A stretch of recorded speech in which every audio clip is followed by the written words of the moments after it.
talked about it in letters, and we talked about it on the phone. But how you really feel about it, I don't really know.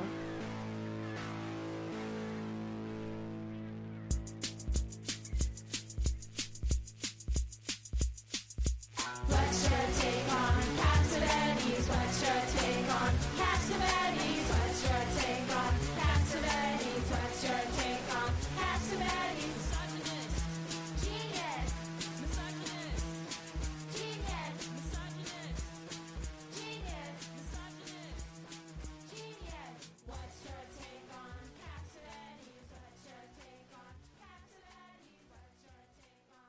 Welcome to There's Sometimes a Buggy, Irresponsible Opinions About Classic Film. I'm Elise. I'm Dave. This week, it's the beginning of Season 3 of the Acteurist Oeuvre-view, this time out dedicated to Clara Bow, and we're going to start the series by discussing her career and life in general a little bit, and then dive into Down to the Sea in Ships, made in 1922, and Black Oxen, 1923. So we'll just say a brief word about our selection process of these films. As with Setsuko Hara, but for different reasons, not all of Clara Bow's films are available for us to see. And even of the ones that are available, we have, based on our cursory research, because we are not scholars of Clara Bow, selected the films that seem to be featuring her more. Yeah, she's got a bunch of uncredited roles and very, very small roles early on. For example, we didn't do Enemies of Women 1923 because her role is described as girl dancing on table. Right. So that's our methodology for what it's worth. Very quickly, we're going to get to the period where she's actually the star of all of her films, and we're going to do every single one of those that are available, of course. That's correct. Why did we choose Clara Bow? Let's talk about that to begin with. I've been thinking about exploring her career ever since the early 90s when I read Elizabeth Kendall's book, because she dedicates the book to Clara Bow. So that's The Runaway Bride, and we did an episode about it. She credits Clara Bow as the proto-1930s romantic comedy comedian. But before we saw, as part of the Dorothy Arzner retrospective at TIFF,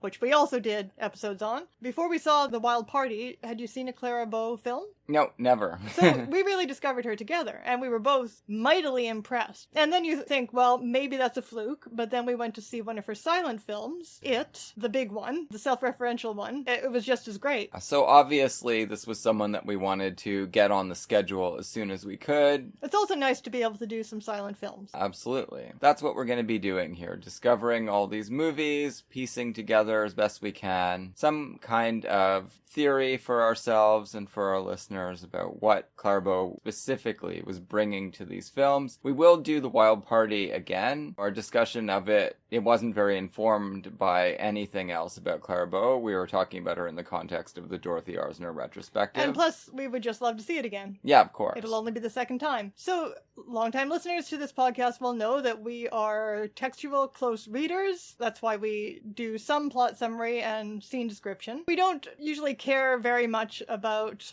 knowing a lot about biographical details, whether it's a director or an actor, but I don't mind knowing those details if I can get them in a quick and dirty form. There is a decent and relatively short documentary about Clara Bow available. Narrated by friend of the show, Courtney Love. True, although Courtney sounds like she's on drugs narrating this doc, and not on heroin. She sounds like she's on like antidepressants or something. She's trying so hard to sound normal and professional. I don't know what's going on with Courtney Well, this there. was made in 1999. This was the zenith of Courtney Love as a potential mainstream personality. And that sounds right? exactly like what she's trying to project, which doesn't really work for the documentary and the exploitative use of her as the narrator of it. Nevertheless, no matter what Courtney does, she remains a friend of the podcast. Yes. And also still gives a great live show. Our first concert attended together. True. This brief documentary is called Discovering the It Girl. Is that correct? Clara Bow, Discovering the It Girl. One of the executive producers was Hugh Hefner. Gotta credit Hugh Hefner. At least he really was a connoisseur of the whole history of the sex symbol, not just of contemporary bunnies. He had a sort of cultural interest in women's bodies. Yeah, and women with sexual agency, right? That was the whole idea. Yeah, well, it wasn't necessarily perfectly realized at the mansion. Not at all. Not at all. It was a complete travesty, but I'm saying that's what they were pushing. Well, and in fact, Clara Bow as a woman with sexual agency might have been a bit of a travesty as well, from what we can judge from this documentary. So I'm actually fascinated by the outlines of Clara Bow's life and career, because she does seem like, and has been treated like, an archetype of a certain kind of familiar star, which is someone from an absolutely dreadful, and in her case deprived, background, who escapes into the fantasy of Hollywood, actually manages to become an enormous star, is exploited and overworked, is basically not having a nervous breakdown only because they are constantly working. And then when a few things start going wrong, as they inevitably do in your career and in your relationship with the public, in this case, insane, psychotic press attacks, then the walls of the mind start to cave in. Right. And never stand up again. And then you take refuge in a marriage to a Republican politician, and that works for a while, but when he wants to be governor, all bets are off. Yeah, that's definitely a necessary part of the archetype. And then you become a recluse, getting your creativity out by speaking Shakespeare endlessly into the microphone. The microphone that had plagued her and caused her nervous breakdown in the first place when she transitioned to sound, and what sounds like an attack of acute paranoia. And the documentary makes it sound like there was some basis for the problem in reality. And then they show the clips, which show that she can speak in a Brooklyn accent or not, depending on the character that she's playing from the start. Right. The Wild Party is her first sound film, and she's terrific in it. And she sounds like a college girl. I don't hear a trace of an accent. It's the whole reason we're doing this series. And the other part of this archetype is that real stardom, where a star, a personality, a person just connects with a mass audience in a real and authentic way, which I don't think we get as much as now because mass media is so pervasive and a few corporations own everything and et cetera and et cetera. Well, I guess there is the Twitter relationship people develop. Maybe it's rebuilding itself on the internet, on all sorts of venues. But even there, you're not getting the same mass public response that was possible at this time with film and later with music. Often that in itself is a kind of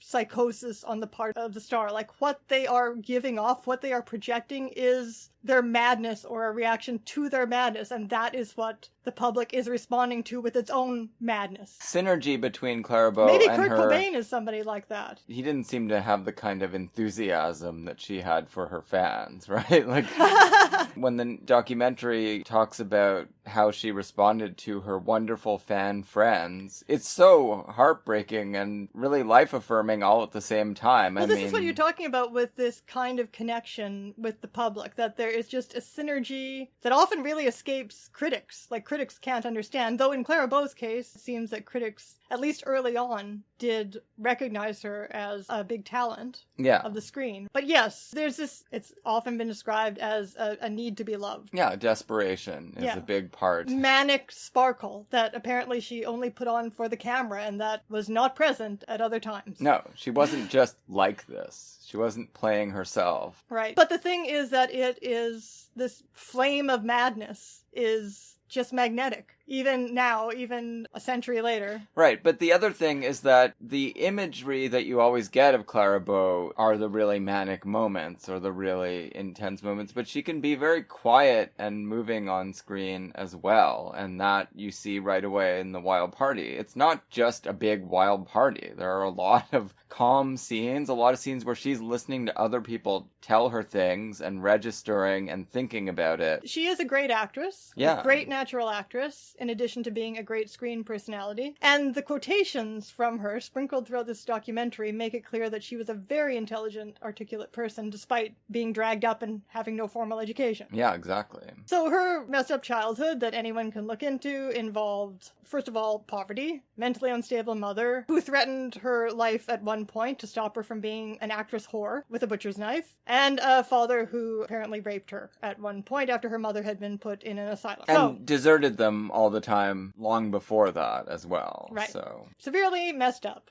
And that's another thing about this kind of stardom and the kind of image that she has, what I was talking about with sexual agency or not, is that kind of sexual expression, you would like to read it, and the documentary tries to read it as a type of beautiful freedom. Well, on screen, I think it does come across that way most of the time. But in real life, it might actually be an expression of having been abused. But yes, on screen, she represents something that is not messed up until, I guess, there are some self-referential performances at the end, and something that is different and unique in the presentation of women on film. Certainly not a sex symbol like Marilyn Monroe was. She's a complete departure from everything that was going on before her in silent film as well. As our friend Leonard Maltin says in the documentary, he's talking about the different archetypes that existed. There weren't many, right? You had Theda Bara types, the vamp. You had the ingenue figure typified by Lillian Gish or Mary Pickford, and then all of a sudden Clara Bow shows up and she is behaving sexually a lot more like the vamp, but you're not supposed to be afraid of her or want anything bad to happen to her. You're cheering for her. Now, even in these early films, like in The Black Oxen, we're not getting very complicated things out of her in these films because she's a very small part of these films, even though she's the best part of both films. well, in The Black Oxen, she ends up with the leading man at the end, but we didn't see that. That concluded in the final reel. We missed her shining moments in that film. But they I don't don't know. exist anymore. I guess it's a part like, what's your favorite actress in Leave Her to Heaven? Yeah, Jean Crane. It's a Jean Crane in Leave Her to Heaven type of situation where it's by far the secondary female part, and yet she is waiting in the wings to get the guy in the end when his messed up central relationship is resolved. But in that film, she is presented as her vampishness or her sexual agency and wildness. They are presented in a way that initially could be read as a judgment. But it's really just him passing judgment on her. The audience, I think, likes her right away, or anyway, I did. And she doesn't seem dangerous, that's for sure. She seems to have wholehearted intentions toward this guy. It doesn't feel sinister in any way. It's true that she'd have to give up all this partying if she were to enter into a relationship, because it doesn't seem like something you would want in your life. Well, we'll never know, because The reel is gone, so all we have is the plot summary. It was based on a novel, right? Yes, we'll talk about that when we discuss the film more fully. Is there anything else we want to say about Clara Bow before discussing our first film? I guess just the lineaments of her career in terms of studios and that kind of thing, right? So she is first signed, I guess, just to a one-off for Beyond the Rainbow as part of this talent search. That didn't quite work out, but she stayed in the back of people's minds and was picked up for Down to the Sea and Ships. And of course, the cheaply acquired, because her family had no money, photo that won that talent contest is absolutely ravishing. It is, yeah. With that head of wild hair, yeah. Right? And the little bow mouth lipstick. It doesn't look anything like a normal person, like a normal pretty girl. It doesn't. It looks like a movie star. But it also doesn't look anything like a movie star from that period. That's true. She also doesn't look like a flapper, even though she's sometimes thought of as an icon of the flapper era. Because she is generously proportioned, for one thing. Has nothing in common with the archetypal flapper. No, and the haircut is also not the slick helmet, obviously. It's a wild mop. She's not Louise Brooks, that's for sure. Now, Louise Brooks is cool, too. Don't really seem to have much to do with one another. Or the other screen flappers like Colleen Moore, who looks like a comedic version of Louise Brooks. No, Colleen Moore is amazing, too. Yeah. They both do seem to fit that flapper archetype, and she doesn't. But she was the most popular of the quote-unquote flapper stars, apparently. And she simultaneously managed to look much older than her 16 years and like a child. Now that's a star. That's a movie archetype right there of the studio era. She winds up being signed to a personal contract with B.P. Schulberg And we actually got in the documentary quite a few insights from Bud Schulberg, his son, who's an interesting figure, right? He was around the studio during those years, and he winds up writing some interesting novels, like What Makes Sammy Run. Did you notice in that documentary they say what made Clara run? Oh, no, I didn't. Anyway, What Makes Sammy Run is a really interesting novel. And he was a leftist who kind of got himself into all kinds of problems in the 50s and named names, and he became persona non grata and wound up working on the waterfront with Kazan as a kind of apologia. So he gives some really interesting insights. Schulberg comes across as the villain of the documentary. Yeah, exactly. Schulberg pair. His son obviously had no problem appearing in a documentary that was really running down old dad. She's under contract to him. He's loaning her out. And she's literally a teenager when she gets started. He's making a fortune just off of loaning her out. She's his main property. And then he lands the plum assignment of running Paramount in the late 20s and brings her there. And that does bring her into contact with a whole bunch of interesting talent that she could work with. And so many of her greatest films are made during that period. Did you notice near the end of the documentary, White Knight appearance of friend of the show, David O. Selznick? Always taking an interest in female stars, even at this very early stage, saying we need a showcase for Clara Bow, and that fucker Schulberg just wouldn't listen. No, Selznick didn't have the decision-making power at the time. But he may have taken his approach to getting women under personal contract to him from this Schulberg-Bow relationship. Yeah, maybe. Something in common with our Jennifer Jones series. It did work out differently because of this Paramount move that Schulberg made, and she would stay there through the beginning of the sound era. That's how she got to work with Dorothy Arzner, again, in a great film that for some reason the documentary thinks was a pretty debased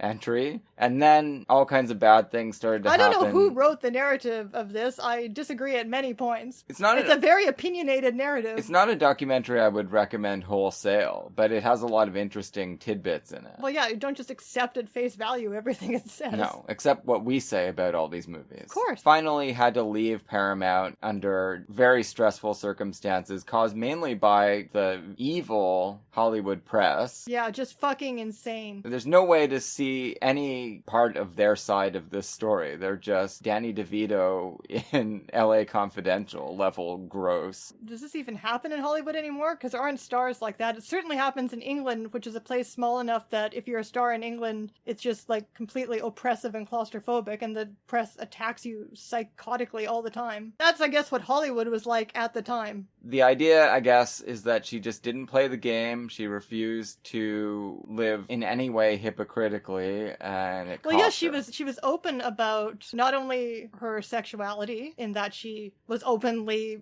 dating lots of men, living with them without being married, etc. She was also... None of these men suffered, however. Right.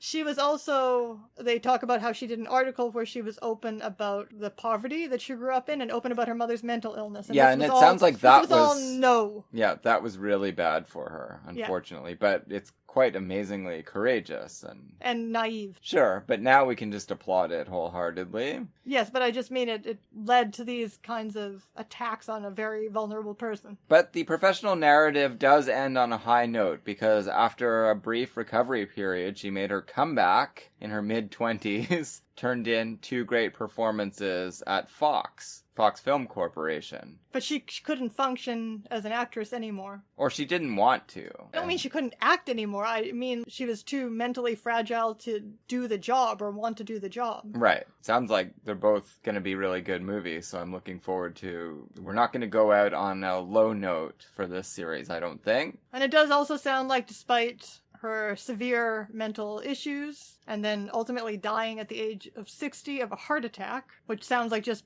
your body being worn down by endless emotional grief. And shock therapy. Yeah, that her sons did really love her. Now let's go right back to the beginning, to Down to the Sea and Ships. So this was Clara Bow's sort of re-entry into filmmaking. The first time audiences ever saw her because she was excised from the first film she filmed scenes for. The part that she won as part of that contest. This is a very odd entry. It sure is.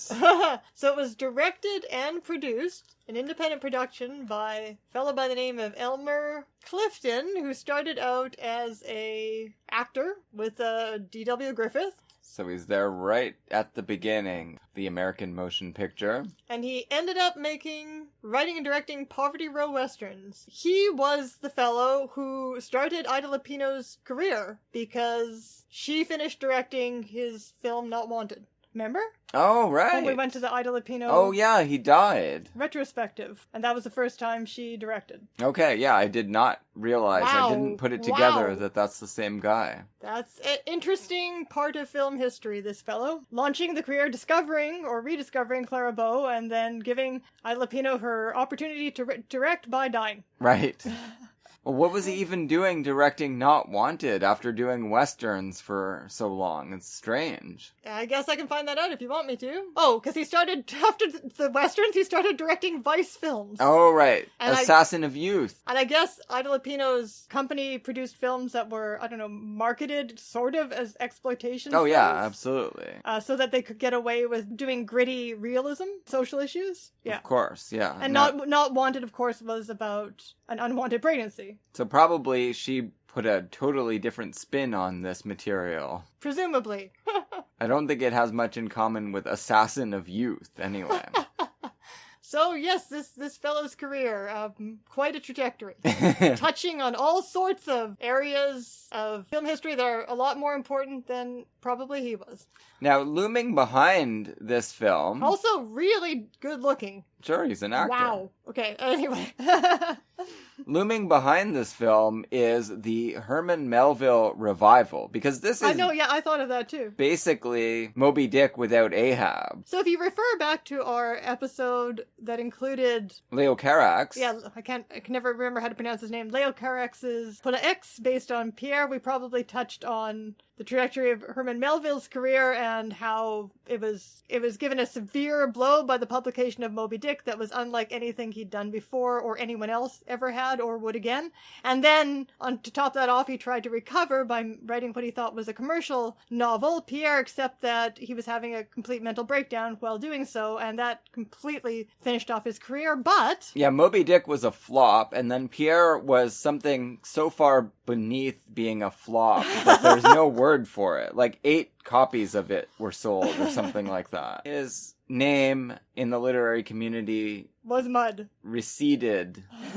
He lived on for almost 40 years after that. Oh God, his life is comparable to Clara Bow's, like his career. Except that he went to work every day as a clerk. Yeah, he loved that, as we know from Bartleby the Scrivener. If you look at the state of the American canon, if you were reading Van Wyck Brooks or that kind of person in 1910, you would really find no trace of Herman Melville in there. Neither would you find Henry David Thoreau, or interestingly. Emily Dickinson. No, of course not. Well, she wasn't even known at all, really. Well, her revival started, I believe, around with T.S. Eliot and others at the same time. Yeah, so modernism really is what brings a lot of these people back to light or to light for the first time. Because, Melville had been a big deal in his time. Thoreau, everyone knew Thoreau in the 1850s, but they didn't by 1910. But yes, it's in the 20s in general that these people started to come back. And we looked it up, and the Melville revival started with renewed interest around the time of his centenary. Yeah. So 1919. That's a bit earlier than I had thought, but of course it had to be because this movie's 1922, exactly. And it seems to be assuming that a lot of the audience is going to even know what Moby Dick is. Well, there's a lot of quotations from it. Then again, it was an independent production, so maybe it was willing to be esoteric? Sure, but it was made in conjunction with the Whaling Association. Get to see some actual killing of whales. Yeah, brutal. It's real footage. interspersed with scenes that were filmed with actors. But yes, definitely we see actual harpooning. Whale snuff film. Maybe that's the connection with his later exploitation. As tender-hearted animal rights people here, that was hard to watch, knowing that it's real. You're way more tender-hearted than I am. It's all more abstract to me, but that was, even for people who eat meat, that might be a little rough. Yeah, just knowing that it's really happening, it's not recreations, it's tough, but we forge on. There's a lot of stuff going on behind the scenes with this film. It's a total outlier. Well, you know what's so funny is because it's like this documentary, this whaling documentary with a lot of adventure stuff in it. With crazy melodrama, just like Moby Dick. Well, not only that, but it is very Griffith-esque in that it combines this sort of Victorian melodrama that looks positively antiquated when you then turn to the next film. Yeah, it's got demented like racism in it. And then it's got kind of action-adventure. And then this documentary element, right? So it's fucking crazy. The racism is... We've covered a lot of racist films, overtly, not just by default. Racist films, actively racist. But this is a new level. Well, this is Griffithian racism. Yes. It's just right there. It's just stating white supremacist maxims left and right, and you're just it assumes the audience agrees. It assumes the audience is going to be extra worried about this Quaker woman's loss of virginity if it happens to be a man who has a drop of Chinese blood, which you can tell by the shape of his fingernails. I don't know how she couldn't see that, but... Well, she's not looking at him if she can help it, 'cause she hates him. Even without knowing the truth. No, she thinks he's a white man, but she still doesn't like him. We'll talk about the plot. I wasn't too impressed with the movie overall. I mean... No, this was junk. Yeah. Most of the early 20s films that I've seen are made by King Vidor, and they are just so much more impressive than this. But there's interesting stuff to discuss in here. That's what we're going to focus on. I don't think it did well. Let me just see here with the critics. It was very popular with audiences, says Wikipedia. Critics gave it low marks, but went out of their way to praise Bow's performance. Yeah, well, that makes sense. And the action sequences are well done, for sure. But the melodrama is ridiculous. Yes. It's very hard to care about it. In conception and execution. Yeah, very, very hard. My favorite part, though, was this fucking absurd Victorian heroine. Okay, so this is how I can theorize these two films. Already, in her first appearances, Clara Bow is being, although not directly, more so in Black Oxen. Oh yeah, she's being used as a... foil to the Victorian type of woman. Yeah, the Lillian Gish type. Yeah, not so much... I don't know if that's intended down to the scene shifts, but it just turns out that way anyway. So utterly different than this antiquated, sickly, revolting, pathological archetype. This woman is literally playing with dolls the whole time. And that's pretty much her life. Yeah, just sitting around her room, taking orders from Dad, and making her little dolls kiss. On the lips a lot, and making her dolls kiss. And she's like at least 20 years old. It's so strange. Yeah, this is like Griffith gone another level of demented. Yeah, and obviously Griffith has other things going for him, technically, this film doesn't have. Yes, obviously he's a great filmmaker, whatever his content may be. And this, it has skillful action scenes and then just very, very poorly executed dramatic scenes. I do have to say that this actor that plays the father has an absolutely amazing face, though. I can't even find... Is this William Walcott as Captain Charles Morgan? Yes. He doesn't even have a Wikipedia entry. No, maybe he was actually a whaler. Who knows? A Quaker whaler? It's in Moby Dick. Yeah. But was that, actually a thing? Well, no, it is a thing, but I just never quite thought of Quakers as this insular and this dead set on whaling, Well, I loved all of... Yeah, okay, so the plot turns on the fact that the father needs her to marry a person who is... like him. Exactly the same thing. It's, so incestuous. Yeah. Who is a whaler like him and a Quaker like him, and the... hero is willing to convert to Quakerism, but unless he harpoons that goddamn whale, he's not allowed to harpoon the heroine. No, exactly. He's very obliging. The father, once he's come up with this completely arbitrary condition, just keeps having fits and tantrums to force her to do it every time she throws the doll away. He has hysterical fainting spells. I mean, he's fine by the end. Did you notice? He's not dying. He's way worse than the mother in Now Voyager. You can see why this daughter is so infantilized. This is is like the tale of trauma, family trauma here. Now, he had a son who died. Obviously, that's where Clara Bow comes from. And so we're told very early on, like, her plot just has nothing to do with anything else. We're told very early on that he doesn't understand her. She's like this orphaned changeling, child of the sea. And it's almost like the director met Clara Bow and like wrote a part for her or something, because it's completely disconnected. Yeah, she doesn't really wind up doing anything. Other than being very charming. I thought she was going to heroically do something. Which is what she will do later in her movies. In this film, however, all she does is go down to the sea in a ship and she's inevitably rescued from rape. But she doesn't really contribute after that. There's not really anything else that she does in the narrative. No, other than just ship. Pester this guy she has a crush on for long enough that he gives in and they become a couple. But it doesn't connect in any way with the other story. Now, her final moments are great in the flowers. What is she doing with those geese? I don't know. You don't know?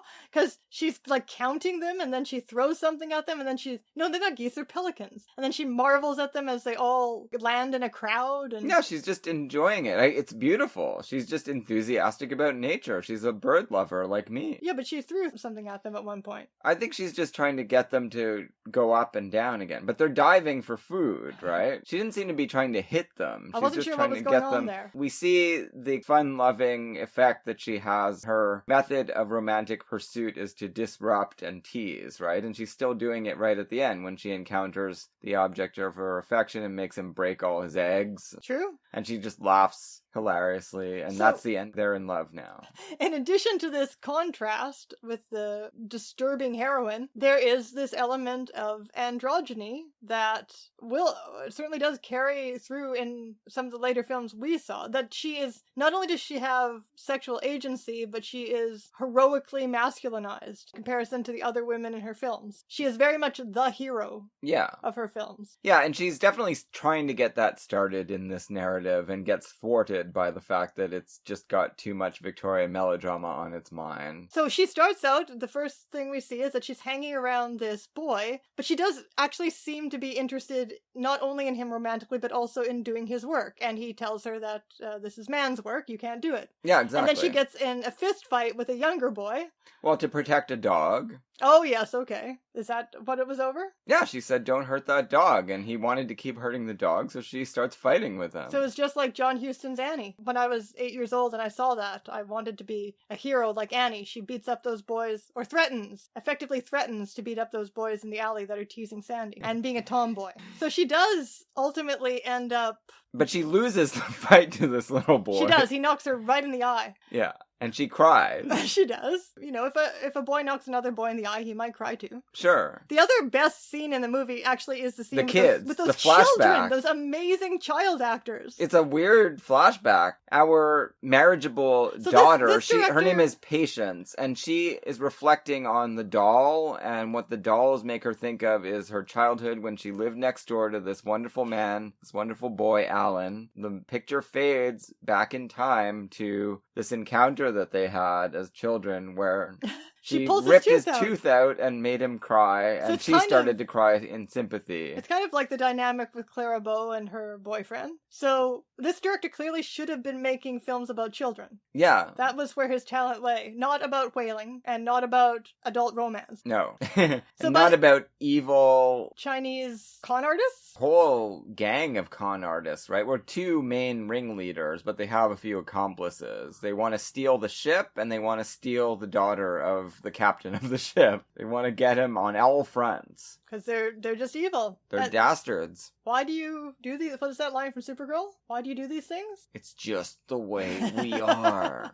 That's Matt Frewer, Max Headroom. By the end of the movie, Clara Bow's character is gender corrected. She is correctly dressed, but her personality is such that, as she's still breaking all of his eggs and teasing him. So we actually don't really believe that she's been unqueered, so to speak, that she's been corrected and rendered into a proper maiden. No, well, I hope not. And she has that harrowing scene where she is captured by the evil ringleader on the boat when he finds out that she's what not... What is going on with that? Another amazing... Well, he's brushing her hair out because he wants to turn her back into a girl so he can attack her. So he can't get a hard-on until he's made her look like a girl again. He's like, theoretically, I have a girl with me that I can rape, but I can't actually get attracted unless... I've got to groom her first. But it's kind of amazingly comic, the scene? I don't know. It's also very frightening, yeah. Yeah. Although she gets out of it, so it's okay. Well, we know in this kind of narrative that the heroine will always get out of it because the man will come along and rescue her. It's very clear from the moment she appears in the film. Now, the contrast here is with actors who are acting in an antiquated style by 1922, in a, like you say, not particularly well-directed melodrama. I do think that this movie can be seen as a signpost of the end of the Griffith era. Sure. Despite the fact that this isn't the best case for her difference as a performer, since these actors are already not the best examples of that type. No, she's not going toe-to-toe with Lillian Gish here. Exactly. Or Henry B. Walthall. But when she comes into the film, she has a completely different acting style, a completely different type of energy. She is, of course, very Chaplin-esque. Yeah. She's somehow got the pathos and an electrifying energy at the same time, which Chaplin really doesn't. Well, he has all of that, but he also has this kind of smugness to him that she doesn't have. What's funny about that is that I like a lot of women that are in the Chaplin-esque mode, like Clara Bow, or very differently, Chantal Akerman. So there is a thing called Chaplin-esque that can be done in a way that's very appealing. Giulietta Messina. Oh, yes. Well, hit and miss for me, but Nights of Cabiria, yes, definitely. Yeah, I think women do it better than Chaplin. I'm gonna say that. You can challenge me on that if you want. It's a free country. Well, sort of. She is a comedian. That should be said, by the way. She isn't just a sex symbol. She is like Jean Harlow. Jean Harlow and Marilyn Monroe. Even though Marilyn Monroe's not my favorite comedian. She sets the pattern for all of those people. Absolutely. Sex symbol and comedian. All of that is clear right from her first film appearance. And she certainly is an auteur, because her segment of the film is like a different film. Yeah, it just feels like the director is no longer present. She has just taken control. She has camera's on. Idea of this character. She has an idea of what to do as a performer, and she's just doing it. I don't think we need to say that much more about the film. It's worth watching as an artifact of the era, for sure, and absolutely for Clara Bow. We've already warned you, the most important plot line of the film is inherently white supremacist. So. Yep. It's Griffith light or Griffith extreme, or like, I don't know what to call it. Griffith bad. Yeah, exactly. On to Black Oxen. So this was a totally different affair. So speaking of white supremacy, the author of the novel that this film is based on, Gertrude Atherton, has a long Wikipedia entry, and she was a suffragette. You're reading, you're scrolling down. She sounds like a pretty cool, awesome lady. Suffragettes, almost all of them who were active around the turn of the century anyway, most of their appeal at a certain point became, you have to let white women vote to counterbalance the black men who were given the vote. No. This woman is worse than that. Oh, she was okay. an active white supremacist. Oh, she okay. wrote a novel, an anti-miscegenation novel. Oh, God. And also, coincidentally, became a anti-communist as well after the Russian Revolution. Sounds like a terrible person. Yep, dreadful. But the movie is quite interesting. Yeah, I mean, it's more interesting than the Down to the Sea and Ships was. It's directed by Frank Lloyd, who kept going into the sound era. I've seen plenty of his films, including Mutiny on the Bounty and Berkeley Square, which is also a timey-wimey film. Kind of a similarly themed film. That one actually is based on Henry James, and apparently this woman was kind of, I guess by contemporary critics, thought of in the same category as Henry James and Edith Wharton.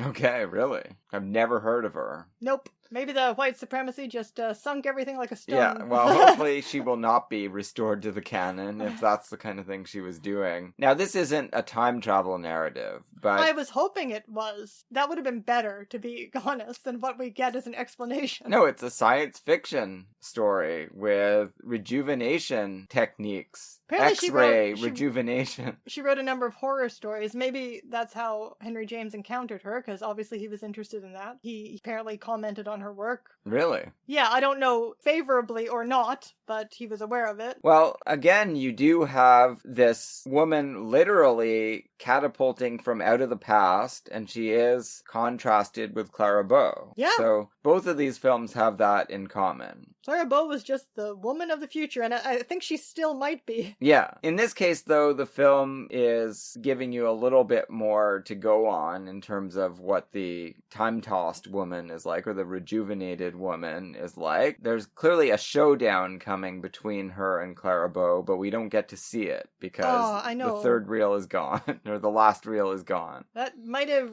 redeemed the film. Yeah. So it's a love triangle of sorts. Clara Bow is really deeply in love with this aspiring playwright guy. But since he's not reciprocating, she's just living her life. Yeah, she shows up and flirts with him or taunts him. She definitely has her heart set on him, but she doesn't let it get her down that he's not interested. No, and she lives with this grandmother who is like the sidey doyenne, like the woman, speaking of Edith Wharton in Age of Innocence. Yeah, absolutely. It was a very similar character. Who's kind of portrayed as a mafia boss in straight shooter in the Scorsese film. But this film, Clara Bow, if I guess she actually is the voice of the film, ultimately, this is where the film wants to go if she does end up with him at the end. She is completely disrespectful of this older generation, and it seems like as she should be, because the grandmother does seem horrible. Yeah. But the playwright keeps telling her to respect everybody. And she refuses to.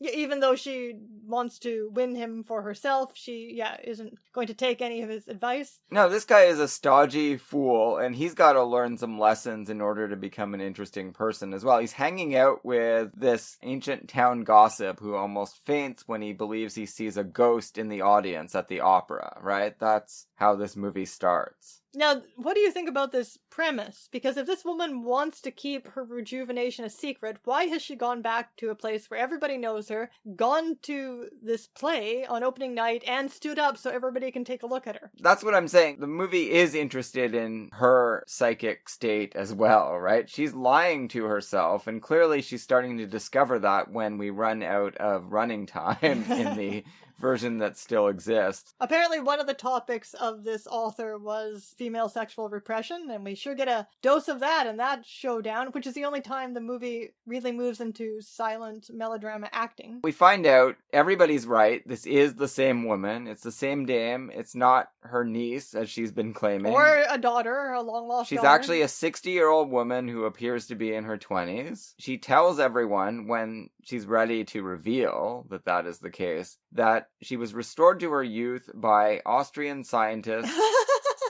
This sounds like a recent plot of Days of Our Lives. She was getting old and in danger of dying, so the best way to get her back on her feet was to turn her into a sexy 25-year-old. She needs to come back to America and sell off all of her assets so she can take the money back to Austria and help put Austria back on its feet after the wreck of the Habsburg Empire. So Austria is starting from scratch as a republic at this point, and she wants to restore its glory. That's what she says. And now everyone's saying, is that really why you are now looking the way you do? Is it not just to get yourself a young man? And it's and starting just to dawn on feel her, attractive again. Yeah, that maybe that's partly why she's doing it. But no, she keeps saying, I did it for Austria. I've never heard anything like this. And it sounds so stupid, and then you realize it's supposed to sound stupid. I think maybe something is missing for me in watching this, in the fact that I can't really see the contrast between the flapper, and this is the first time Clara Bow is presented in a major role as a flapper. Yeah, they call her a flapper, but again, she doesn't look at all like the caricature of the flapper. It just means she's a teenager who parties hard, basically, yeah, exactly. I guess. She's liberated, in other words. Jazz age generation. Liberated, but not in a political way, as we will see dissected in the Dorothy Arzner film. I can't really understand what it would have meant, like the visual contrast between Clara Bow's character and this actress, who was apparently considered one of the great silent film beauties, Corinne Griffith. Well, she is beautiful. Of course. There's no question about that. And she is a much better and more interesting actress than the one that plays Patience, I think, in Down to the Sea and Ships. Well, not that she was given much to do. Now, Conway Tearle, as Lee Clavering, the playwright, He's kind of like Frederick March with no charisma. He's got a weird face and it's got a lot of makeup on it. Yeah. And he looks middle-aged. Hard to see why these women are fighting over him. Yeah. Oh, there he is, looking a little grumpy. Stage actor who went on to perform in silent and early sound films, born in 78. So he's in his 40s. And that's what he looks like. Yeah. With a face full of makeup. So yeah, he's not really part of the young generation, which explains why he's so stodgy himself. He's supposed to be in his early 30s, they tell us. Sure. But the idea that doesn't necessarily get across for me as much as it should. The idea, I guess, is that he thinks he wants a woman of a type of the generation before. Yeah, but he wants them to be young, yes, right? Yes, exactly, right? He's not happy with Clara Bow because she acts like she's young, but he wants them to look young. Corinne Griffith is the best of both worlds. It does kind of seem like a decent feminist analysis. Yeah, exactly. We'll grant the author that much. Oh yeah, well, I'm sure she's got good instincts. On gender. And yeah, no, I think if this movie could be restored, I think it could be something of a minor classic. As is, it's just a great way to see how Clara Bow is developing. It was in worse shape, even putting aside the missing reel. Alan Hale shows up in this movie. Playing a prince. Yeah, it's very weird. Very weird. So he's not Corinne Griffith's husband, though. She's married to someone else. This is a big cast in this movie. It's quite expansive. So yeah, she's got this extensive backstory and a lot of journal and letter entries and some flashbacks, and we see she's leading this demi-monde existence in Austria until she meets Alan Hale and gets this kind of wholesome affair going with him. And together they decide that they need to do something to restore Austria's prestige in the world. Studio-wise, this film was made by First National, and Clara Bow is listed as on loan from BP Schulberg. Now, First National was a little studio all its own at the time, but it would soon be absorbed by Warner Brothers. Is that where Alan Hale ends up? Warner Brothers, principally? I don't know about his contracts in the late 20s and early 30s. You find him everywhere. But by the mid-30s, he's under exclusive contract to Warner Brothers, and he's one of their key supporting players in a lot of Cagney films and Errol Flynn movies. I guess that's what I'm thinking of. But we do see him at Fox and RKO and Universal in the early 30s. You know, he's at Columbia. So I think he was kind of freelancing for a lot of that period. But First National, the name survives, and you see it well into the 30s. Half of Warner Brothers films say they're Warner Brothers films, and the other half say that they're First National Pictures. So I'm sure you've seen that name before. Okay. But it's all really Warner Brothers, but I guess maybe for accounting reasons, they would release some under one name and some under the other name. And the first film was distributed by W.W. Hodgkinson Corporation, which appears to have been, it distributed some of its films through Pathé Exchange. It was established and run by William Wadsworth Hodgkinson, who had been part of the foundation of Paramount. But back to Black Oxen. Let's talk a little bit more. Let's zero in on Clara Bow's scenes in the extant reels. Well, like I said, I wasn't sure initially how the film was presenting her, where our sympathies were supposed to lie, and I guess that is actually kind of clever about the film, that you do think that the rejuvenated woman is the heroine. It's a sucker punch, I think. It's clearly intended to get you thinking, okay, this woman has all this pathos, and she does. She's in an interesting situation. And it's not entirely clear, considering that she looks like a young woman, it's not entirely clear why they shouldn't be in a relationship, except that the problem is his. The problem is his romanticization of a woman from another era, which does make it kind of time travel in a somewhere in time kind of way. Yeah, it does. The most interesting aspect of the way the narrative is constructed. But then this teenage flapper, is waiting in the wings to show us that the younger generation is there to jolt him into the present. It's preferable. Maybe he'll be able to write some decent plays at that point. So she's like an anti-muse. She's like the opposite of Portrait of Jenny. Not the timeless woman. No, he's not getting anywhere with his stupid fixation on the past, and he's got to pay attention to what's going on in front of him. That is very Jamesian, you know? Yeah. I wonder if this author... probably an interesting book. I wonder if this author was a reader of James, if they kind of maybe exchanged some ideas. Sounds possible. Too bad she was politically hideous. Yeah. But yes, okay, so she is presented as this. It's very bold, considering that she turns out to be the secret heroine. It's very bold in its presentation of her as real tardy teen. Movies prior to this would have presented this character as a vamp. She would have been a villain that the hero has to resist somehow or be dragged down into the abyss, right? Clearly here, and already you can see what she's doing, audiences at the time might have thought is reprehensible, but the movie doesn't quite take that approach to her. At worst, it might be saying that she's a little bit Immature. callow. Yeah, immature. Not that she's someone who is in any way repugnant. I mean, she's very likable. And we're let in on her feelings, and we're told that she has sincere feelings for this weird middle-aged playwright. Yeah, which I can completely, from being a precocious teenager, I can completely relate to that. Okay, well, there you go. Now we have our explanation.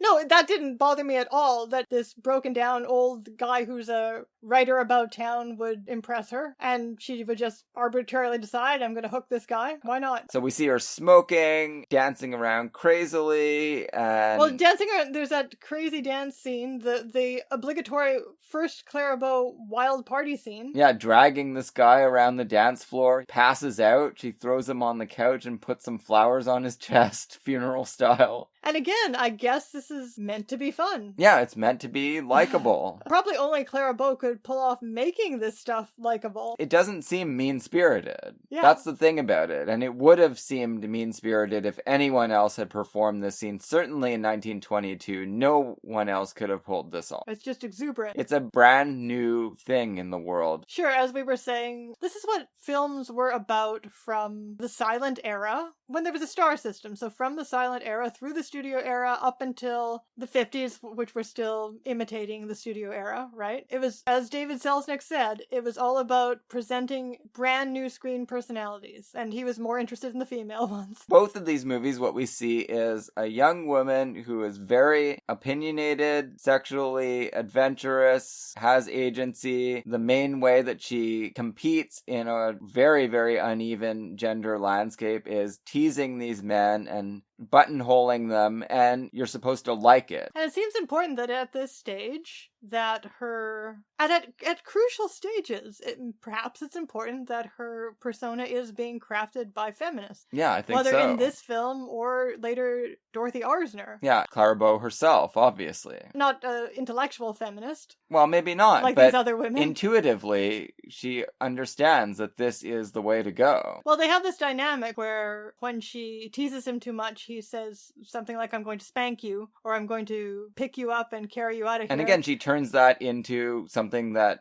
She says, can I depend on that? Which is a very Mae West type of line. Exactly. But becomes a completely new thing with this teenage girl saying it. Basically it's saying, again, you're playing into my hands if you want to start spanking me. I'm going to use the word that I every now and then use in this podcast talking about early film. It's very punk. Yeah, very it punk is. rock.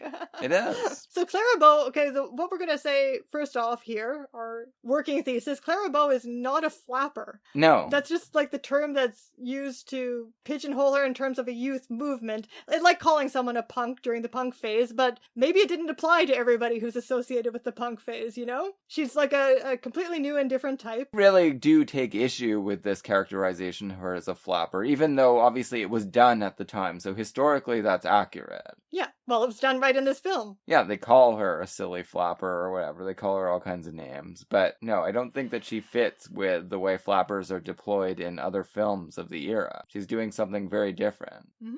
I guess that's where we're going to have to leave it for now. But I think that it really does get us going in a nice way. Well, She's got these small roles where she's making a real impact, and she is announcing herself as something that is going to completely overhaul the way gender works in film during the 20s. And she also seems like Katharine Hepburn. That's who I was going to say the last time we talked about her in, what film was it? Morning Glory, as a completely new screen personality. Also Barbara Stanwyck we talked about. But as with Hepburn, she arrives fully formed.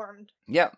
Which is all the more extraordinary. Because she's not a full adult. Because she's not a full adult, and she has no training in acting. And everyone recognizes this. Everyone recognizes that she is an artist. She's a Chaplin-esque artist. She has limitless potential. All the directors and actors working with her at this time. So, and this is what happens to people who have limitless potential. Well, we're going to see for as long as she's able to channel that onto the screen, I think it's going to be paying dividends for our podcast for several months now. So hopefully you'll join us for the remainder of the Clara Bow series as we go along. Next week, it's RKO 1934. Speaking of Katharine Hepburn, we're going to be talking about 2 Hepburn films, Spitfire. Amazing. Katharine Hepburn's punk rock phase continues. Spitfire is set in Appalachia. Whoa. And we'll also be doing The Little Minister, where she plays a Scottish lass. I'm excited. That's a Barry play. Yeah, I'm excited to see a Barry play because I'm a fan. That's a very particular sensibility that Barry had that extends beyond Peter Pan. Alan Hale's in that movie too, so he's at RKO in 1934. And great performance by John Beale. So keep your eyes out for that. I don't even know who that is. You'll see next week. We'll find out. Good night.